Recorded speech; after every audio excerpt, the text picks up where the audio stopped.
Tennessee State just picked up their second Big South OVC victory of the year, and I think they found out a couple of things about their team along the way. Oh, yeah, it's locked on HBCU. Play my music. You are Locked On HBCU, your daily podcast covering HBCU sports. Part of the Locked On Podcast Network, your team every day.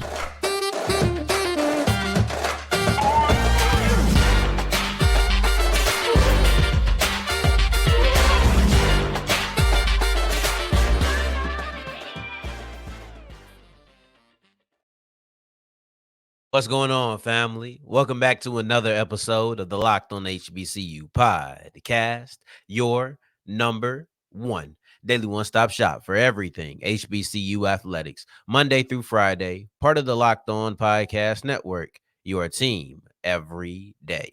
And I, of course, am Darian Gray, a.k.a. the Mouth of the South, Texas Southern alum and former TSU Herald Sports editor and current contributing writer at USA Today's Saints Wire. And I appreciate you for making this journey with me, making Locked On HBCU your first listen of the day every day. And remember, just because the mic cuts off does not mean that the journey is over. It just means it's time to follow me on Twitter at South Exclusives. Starts with an S, ends with an S. And today's episode is brought to you by FanDuel. Visit FanDuel.com/locked on to make every moment more. And right now, new customers get $200 back in bonus bets when they put $5 down on their first wager. So go to FanDuel.com/locked on. We wrap up today's episode with our extra games of the week, aka our games to watch, but not quite the numero uno. Before that, we have a tweet from a friend of the show, HBCU Nightly, breaking down the MEAC structure and how it's helped North Carolina Central over the last 2 years prove themselves on a nationwide scale. But before any of that, Tennessee State, I think they just found out a couple of things about their team. They just picked up their second conference victory of the year. They're now in the Big South OVC, which I feel like should have the longest name or the most, the mouthful name in the FCS as far as conference wise, because it's two conferences put together and it almost feels wrong for me to say it that way. But it is the Big South OVC. And they have their second victory. They just knocked off Kennesaw State, and they were actually KSU's homecoming opponent. They're about to have their homecoming matchup, so we'll look at that at the end of the show. But this previous week, they won their second game in conference, and I think they found out one of the things about their team is that Draylen Ellis is extremely strong mentally. And maybe that's something that we found out. Maybe the idea that Draylen Ellis is a mentally strong player at the quarterback position is something that is news to us, or at least the level of which his mental fortitude goes, because what he's been through this season could break a lot of players. And sometimes folks talk about the quarterback ego and how it can be fragile and how you got to make sure that you handle them with care to make sure that they don't get rubbed the wrong way. Now, either, and it might be a little bit of both, who knows, either Draylen Ellis is extremely strong mentally, or Eddie George has had the most careful handling of this package that we've seen in a long time. It could be a bit of both, but he has to be strong because there's some things that just cannot be handled any kind of way. They're going to be there because they keep saying, oh, we like Draylen. We like Draylen. We like Draylen. Well, if you like Draylen so much, I don't think you would have brought in Devion Bryant. Now, it's not about liking Draylen as a person, because if I was Mr. Ellis, I would be saying, all right, you like me, I hear you, but you just brought in this guy who can potentially take my job. Not saying he's just going to, because I'm not conceding that, but this is the guy who was brought in. Devion Bryant was brought in to potentially take Draylen Ellis's job because Ellis was the starting quarterback last year. Now they get into a battle. You can like me all you want, but you're clearly not completely satisfied.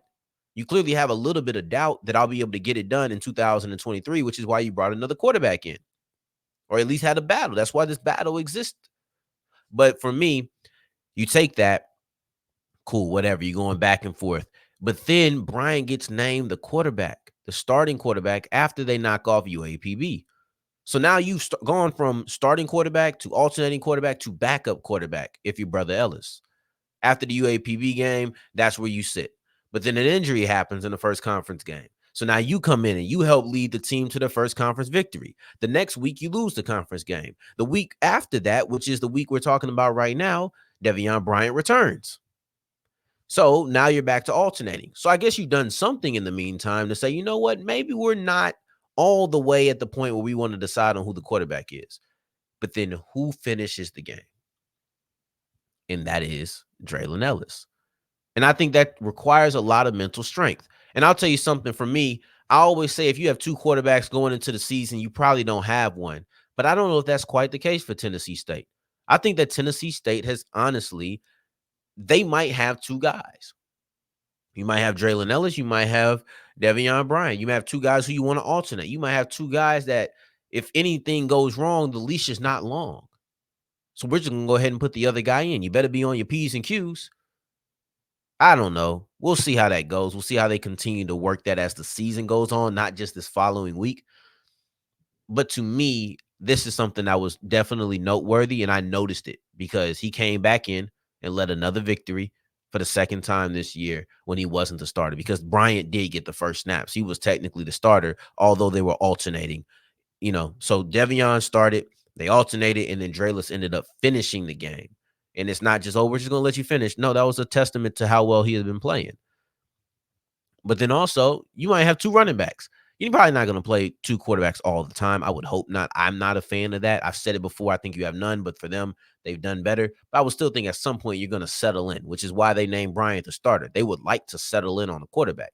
But you can have these two running backs out there at the same time, right? Because you have Jalen Rouse, and he's a guy who's been your leading rusher on the year this year.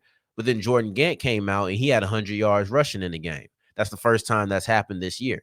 It's the first time in his career that's happened. Kind of a breakout performance. I know it's not a mind-boggling stat line to say that he had 105 yards on 18 carries and he had two end zone trips, but this does feel like a bit of a breakout. There might be a bit of a coming out party or something of the sorts. I could see that. But the reason I really look at it, them having two running backs, is because this doesn't seem like a shock to Coach George. And it's not just simply, I believe in my guys. He first off said, this is the type of performance that we need from our running backs. Okay, cool. That's a great, vote of confidence right there. That is. But then also he highlighted a nagging ankle injury that kept Gant from having this type of performance earlier. So if this is what you think he's capable of, we're not going to relegate him to being the number 3 running back, because he was the third leading rusher coming in. We're not going to relegate him to that. This should be a guy who is on the field a lot, who is getting a lot of touches. And this was the best game by a running back in Tennessee State this year. So he deserves to be a part of that rotation, even if it's just him and Rouse. So maybe you have two quarterbacks. Maybe you have two running backs. I don't know. I feel a little bit more confident that you have two running backs just because of how you can utilize them. They can be on the field at the same time. It's just a way to divide that up.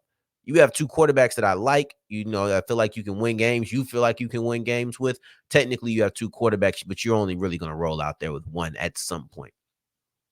But either way, you're 2-1 in conference play, and you found out a couple of things about your team in this second victory over Kennesaw State. Now, as we move forward, I thought that our guy, HBCU Nightly, a.k.a. Joshua Sims Sr., had a very great point, and he highlighted some of the success that North Carolina Central has had over the last couple of years in national play. But forget all of that. We're going to look at how his comments kind of, what's the word I'm looking for? Not frame, but how they relate to the MEAC in general as we continue with Locked On HBCU. Today's episode is brought to you by FanDuel, and FanDuel is the official sports book of the Locked On Podcast Network, and it's the only place that I would recommend you to go. So it's FanDuel.com/locked on. And of course, you're going to make every moment more. And if you're a new customer, you get $5 get $200 back in bonus bets if you put down $5 on anything. Just that simple. Win or lose, $5 can turn into $200 in bonus bets. So whether you're going to go on the WNBA finals where the Aces just went up 2-0. Maybe you're looking at the NFL action. You got Chiefs Broncos coming on tonight. You have the NBA coming up soon. So you don't have to just do the futures. There's everything there for you at fanduel.com/locked on. That's fanduel.com/locked on. Put down 5, get $200 back in bonus bets. It's the definition of making every moment more. As we continue rolling on today's episode of Locked on HBCU, I appreciate you for making this your first listen of the day every day. And remember, tomorrow we will have our college football kickoff live, which is an hour program previewing all of the biggest storylines going into the college football weekend. So make sure you become a smarter college football fan by checking this out on our YouTube page or our podcast page if you're not able to catch it live. Now, as we continue rolling, we have some words from our guy, Joshua Sims Sr., a.k.a. HBCU Nightly. And for me, this is a very North Carolina Central specific tweet, but the thought process, the premise behind it, I don't think it's limited to North Carolina Central. I actually think it speaks to how the MEAC is set up, and that's the last sentence that he had. And for me, that was the most important thing. But I'll read it because he's a North Carolina Central guy, and he's boasting about his team. But if you get to that last sentence that I read, you'll see why this is bigger than just the Eagles. Sims says, North Carolina Central has beaten 8 teams from 4 different conferences in the last 2 seasons, 2022, 2023. The Big South, 2022. OVC, 2022. CAA, 22 and 23. And then the SWAC, 22 and 23. So basically, just remember the conferences, CAA, OVC, Big South, and the SWAC. You've beaten teams from all 4 of those conferences over the last 2 seasons. During this run, the Eagles are 8-1 versus FCS out-of-conference opponents.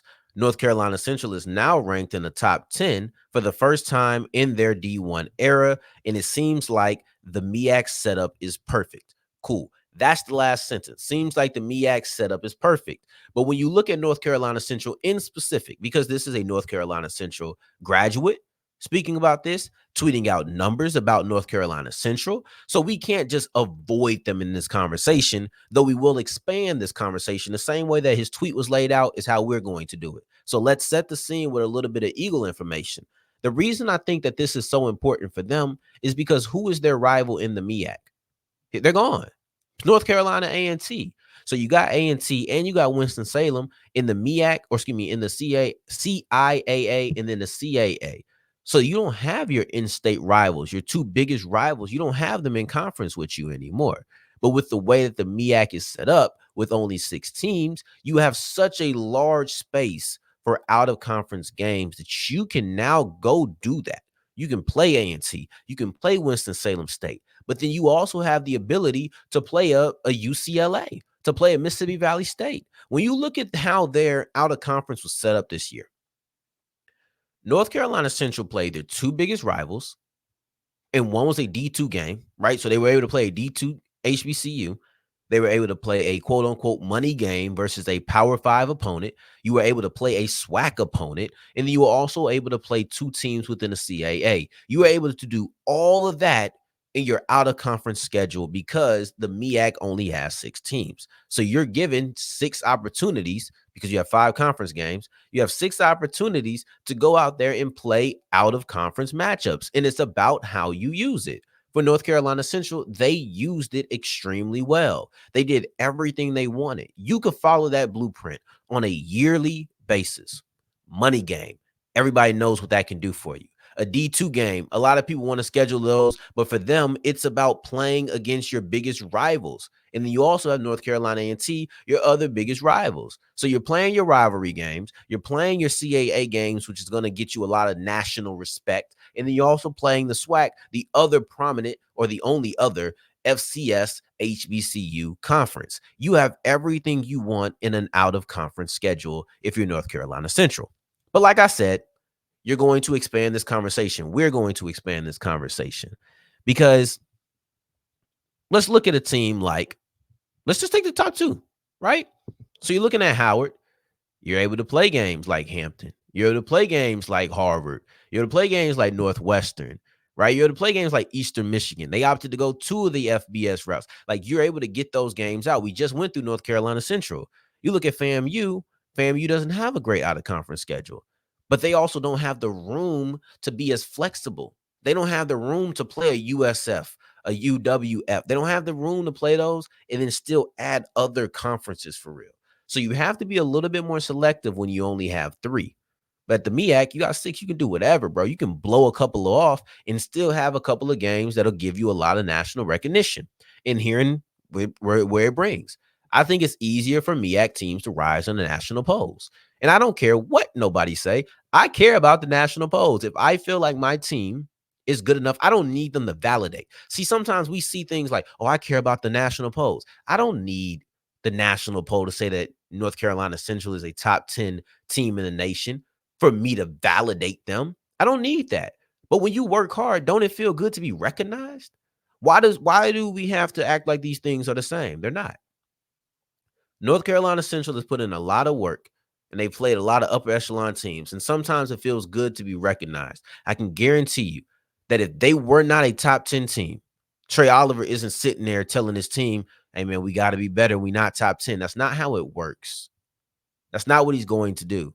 But they work this hard, and everybody wants to be recognized for their work. I don't care what aspect you talking about in life. You want to be recognized for your work, for what you put in, for the hard work that you put in, the progress that you have made. And I would be curious. Jackson State was in, I think they might have hit the top 10 last year, but they were definitely in the polls. I would be curious to see how far they rose, specifically when SWAC season started, because I doubt it's that much. And I would bet you that the majority of their movement up came from other teams losing. So it's really more so of other people going down, and they just rose because of that. That's not what they're trying to do over there in North Carolina Central. They're not trying to do that.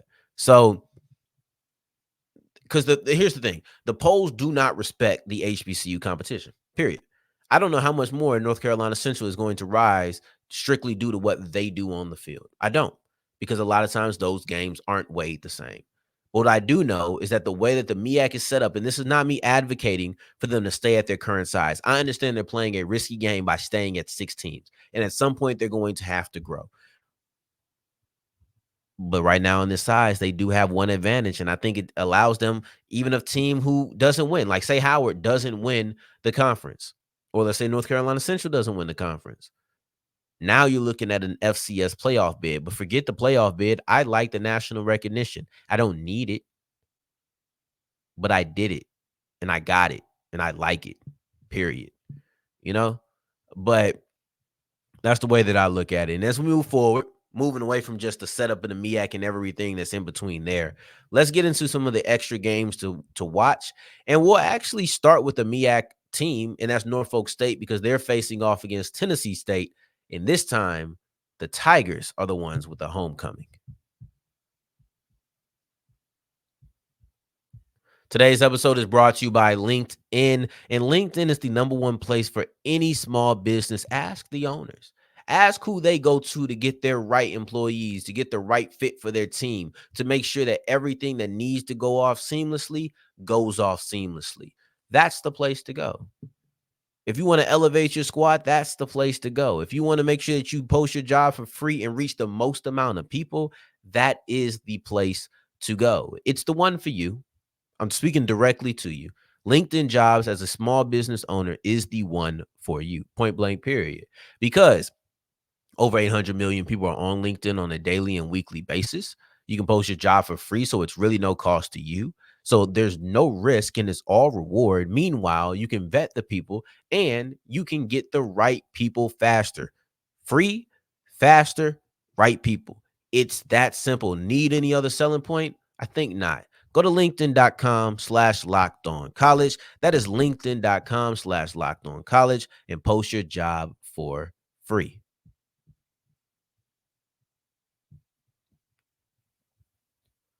As we're wrapping up today's episode of Locked On HBCU, I appreciate you for making this your first listen of the day every day, making it all the way to segment 3. And I thank you 2 times for that. And we have our extra games of the week. Of course, tomorrow's episode will have Jackson State versus Alabama State, a.k.a. the Who Is SWAC. We'll have that again. And we'll do that on tomorrow's episode. But as of right now, we need our extra games to watch. The ones that didn't quite make the cut as #1, but they're still very important and very entertaining. We'll kick it off with Tennessee State versus Norfolk State. And with Tennessee State versus Norfolk State, it's interesting to me because the Tigers are coming off of two, or not back to back, but they're coming off of two wins in a 3-game stretch against conference opponents. But now you're going against your second HBCU of the year. You already played UAPB. Now you're about to play Norfolk State. And I don't know how to feel about the Spartans. I don't know how to feel about Norfolk State. I was asked about that in the comment. I gave a very honest answer. I don't freaking know. I don't know what they are because they keep going back and forth. Like they lost to Virginia State, and you feel like, oh man, you should have beat them, but then you beat Hampton, and I don't feel like they should have beat Hampton. It's one of those things. You beat Towson, but then you struggle against, who was it? It was some team I felt like they should have beat. So they keep going win, loss, win, loss. And last time I spoke about them, I said, you lost this game. I guess maybe it was North Carolina A&T. I didn't think they were going to lose to them because North Carolina A&T looked dead in the water for a while. But they played Hampton, they end up winning. Or they played Norfolk State, and they end up winning. So it goes win, loss, or loss, win, loss, win. But now you're on the time when you're supposed to win. So we'll see. Tennessee State took a little bit of a exception to being Kennesaw State's homecoming opponent. Well, now you're scheduling an HBCU for a homecoming opponent. But I like it. I do. As an HBCU that's not in a SWAC, not in a MEAC, I like playing another HBCU for your homecoming. I think that's pretty cool, to be honest. But overall, that's what it is. So you got a team I don't know what to feel about. Then you got another team that I think is kind of hot, kind of, let's say, warming up. Let's not say heating up, but warming up. Should be a good one. Now you have Grambling versus University of not University of Arkansas, Pine Bluff. You have Grambling versus Alabama A&M. These are two teams who are looking for a bounce back. Both of these teams are looking for a game to recover. For Grambling, it wasn't that bad. You just lost. For Grambling, you just lost. But the loss was very meaningful because we've talked about the SWAC West reset twice this week. This is kind of the third time, so 2.5, right? We spoke about that 2.5 times this week on the show. This isn't even a conversation if Grambling wins. If Grambling wins, PV's at 1 loss, Alcorn's at 2, Southern's at 1 loss. And now instead of speaking about the SWAC West reset, maybe one of the lead segments is Grambling is clearly the front runner now. I spoke about that on PV. Didn't want to reiterate the same point with Grambling after they knocked off PV, but maybe I would have if they come in and win that game. You don't, no biggie. You're good. Y'all 4 tied. Grambling, Southern, Alcorn, PV. All of you are tied with 1 loss. But here's the thing about that is now you don't have any room to just fall back. I do believe that each one of them is going to lose another game at some point. Not quite when it's going to be, but it just feels like I don't feel like the winner of this division has 1 loss. I feel like it's going to have 2. And maybe some other people get 3. Maybe that'll be the difference. I don't know, but my gut is telling me that. My gut said that in the SWAC East. Didn't quite turn out that way, but who knows? I did say I don't think they're going to run the table. I don't think anybody's going to run the table. Then I kind of changed my tune a little bit. But overall, in the SWAC West, as we stand here today, let's focus on the present moment, Mr. Gray. Grambling's looking to just make sure that they bounce back from a loss, period. That they probably feel like they shouldn't have lost. They probably felt like they did enough to win and then just couldn't pull it through at the end of the game. Now, Alabama A&M, I think every game's must win from this point. I think you got to win out. If we're talking about SWAC championship, if we're talking about anything. Because I don't know if they've done anything to make it to the FCS playoffs. To be honest, they haven't. So it's SWAC championship or nothing for them now. But you got to win out. And I did kind of mischaracterize how cut and dry their hopes were if they were to win out, despite losing last week. Because I said, if they lose to Jackson State, all they have to do is beat FAMU once, and then hope FAMU loses again. That's not true. They would have to have Jackson State lose again. And the best thing they could really hope for in that situation is for a 3-way tie. So I kind of misled that, but you have to win. You are in must-win mode every single week. If you lose another game, wrap it up. Wrap it up, because it's done for you. And then lastly, you have Texas Southern versus Bethune Cookman. And for me, with Texas Southern, I'm really just here to watch Jace Wilson. And I know that he's been out there for a month now. I know that he's played every game. So you played 2 FBS competition. matchups. You played homecoming against Lincoln, California, and you played against Grambling. But I wasn't ready to watch any of that. Not just because of how I mentally felt, but because I felt like he needed to get his legs underneath him. I wanted to wait a while before I came in there because I know that the moment I watch him, I'm gonna judge. I just am. And you know, I'm probably not gonna watch this whole game on first watch. I'll probably try to catch a replay or something of the sort. But they play at the same time as Grambling versus Alabama A&M, and I think I'm gonna lean towards the Graham game, to be honest. But I will watch Jace Wilson for at least a quarter. Try to give myself at least a quarter of Jace Wilson in the game, just because I want to know what he's going to be. I want to see what the offense is like with him. I'm not expecting him to be Andrew Body. I'm not expecting him to be anything, to be honest. I have no expectations for Jace Wilson. And this isn't a game that I'd be paying attention to otherwise. Texas Southern versus Bethune Cookman, that's not something I'm tuning into at this point in the season. It's just not. But because I'm ready to see what Jace Wilson is, this is something I'm going to look at. I want to see how he has with the deep ball because I thought they did the deep ball pretty well against PV. I want to see how the running game moves. I want to see how defenses treat the wide receivers. I want to see a couple of things when it comes to Texas Southern. And that'll probably just be for my mental, just to store it in the back of my memory. I don't know if I'll come on here and talk about it. Maybe if it's something I really strongly notice, maybe. But otherwise, I'll probably just move on past it. But I will be looking for that reason. So you have Bethune Cookman versus Texas Southern, Tennessee State versus Norfolk State, their homecoming, Tennessee State's, and then you also have Grambling versus Alabama A&M. So I'm very excited. I think it might be their homecoming too, to be honest. Grambling's homecoming is either next. Well, I think it's next week actually. Yeah, because I was thinking about going, I couldn't.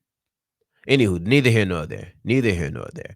Well, what is here and there is that I appreciate you for making this your first listen of the day every day. And my rambling is just my thought process. I call this, honestly, this is Locked On HBCU Stream of Consciousness. That's what this is to me. Because I come on here and I will think out loud. And I love you for rocking with me. And I hope you love me for it. But I appreciate you for making this your first listen of the day every day. On tomorrow's episode, we'll be back with our game of the week. Who is SWAC? That is Alabama State versus Jackson State. But in the meantime, in between time, until the next time that we hear each other, family, take care, stay blessed. Peace.